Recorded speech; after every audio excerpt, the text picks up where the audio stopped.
અખંડ ભારતના શિલ્પી અને લોહ પુરુષ તરીકે ઓળખાતા પૂર્વ નાયબ વડાપ્રધાન સરદાર વલ્લભભાઈ પટેલની આજે પુણ્યતિથિ નિમિત્તે શહેર કોંગ્રેસ દ્વારા ભાવપૂર્ણ શ્રદ્ધાંજલિ અર્પણ કરવામાં આવી। શહેરના ટેડીડેન સર્કલ ખાતે સ્થિત સરદાર વલ્લભભાઈ પટેલની પ્રતિમાને શહેર કોંગ્રેસના આગેવાનો અને કાર્યકરો દ્વારા પુષ્પાંજલિ અર્પણ કરી તેમના યોગદાનને યાદ કરવામાં આવ્યું।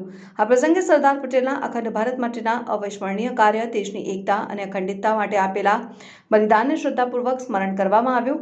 કાર્યક્રમ દરમિયાન કોંગ્રેસના આગેવાનોએ જણાવ્યું હતું કે સરદાર વલ્લભભાઈ પટેલે દેશની રજવાડાઓને એકત્ર કરીને ભારતને મજબૂત અને એકતાબદ્ધ રાષ્ટ્ર બનાવવામાં મહત્વપૂર્ણ ભૂમિકા ભજવી હતી। તેમની દેશભક્તિ, દ્રઢ સંકલ્પ અને અડગ નેતૃત્વ આજની પેઢી માટે પ્રેરણાસ્ત્રોત છે અને સાથે વડોદરા મહાનગરપાલિકા પર પણ અનેક સવાલો ઉઠાવ્યા હતા। સ્વચ્છતા પ્રતિમાની યોગ્ય જાળવણીને લઈને પાલિકા પર પ્રહાર કર્યા હતા। આજે મહાન પુરુષ, લોખંડી પુરુષ, અખંડ ભારત બનાવનાર સરદાર વલ્લભભાઈ પટેલની પુણ્યતિથિ છે। એક વકીલ તરીકે, એક બેરિસ્ટર તરીકે આ દેશની અંદર પ્રસ્થાપિત કરીને દેશની આઝાદીની લડાઈમાં જોડાયા।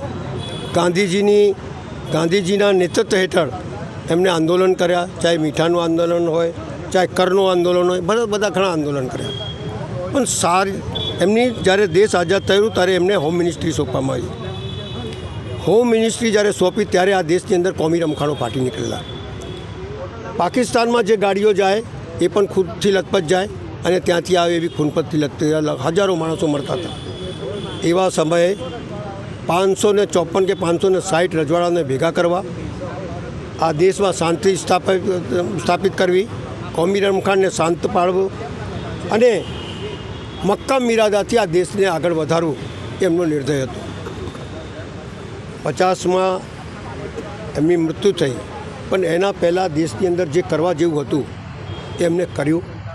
દેશને અખંડ ભારત બનાવ્યો, એકતાને અખંડતાની દોરમાં બાંધ્યું અને દેશમાં એક સાધારણ જીવન જીવવાનું, હોમ મિનિસ્ટર હોવા છતાં પણ ધોતી જબ્બો પહેરીને સાદાઈથી જીવન જીવનારા આવા વ્યક્તિઓ આ દેશમાં મળે નહીં।